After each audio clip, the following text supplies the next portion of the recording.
మీరు గతంలో మీ పైన ఆరోపణలు చేశారు బీఆర్ఎస్ పార్టీ పైన కాంగ్రెస్ ప్రతిపక్షంలో ఉన్నప్పుడు ఫోన్ ట్యాపింగ్ వ్యవహారం.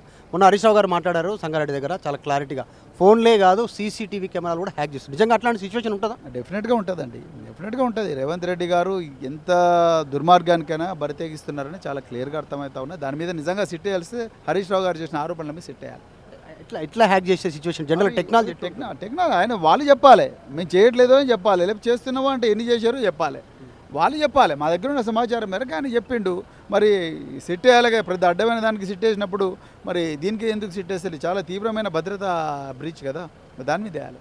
అంటే నిజంగా నిఘా ఉందా ఇప్పుడు మొత్తం ప్రతిపక్ష నాయకుల పైన? ఉంటుంది 100%. లేకపోతే హరీష్ రావు గారు ఎక్కడ పోతున్నారు, హరీష్ రావు గారు ఢిల్లీ ఎప్పుడు పోతున్నారు, ఏ లాయర్ను కలుస్తున్నారు, ఏ సుప్రీంకోర్టు లాయర్ కలుస్తున్నారు, అవన్నీ ఎట్లా తెలుస్తాయంటే రేవంత్ రెడ్డి ఓపెన్గా చెప్తా ఉన్నాడుగా, పబ్లిక్ మీటింగ్లో చెప్తా ఉన్నాడు. ఇంకా అంతకన్నా ఘోరం ఏముంటుంది?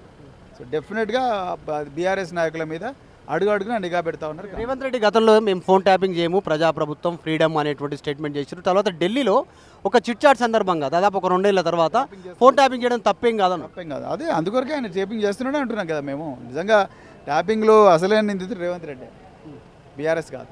రేవంత్ రెడ్డి బీఆర్ఎస్ పార్టీలో చట్టబద్ధంగా ఏ పార్టీ అయినా కూడా ఎవరు చేసినా చట్టబద్ధంగానే చేస్తారు. రేవంత్ రెడ్డి ఒక్కడే చట్ట వ్యతిరేకంగా చేస్తున్నాడు. Thank you very much.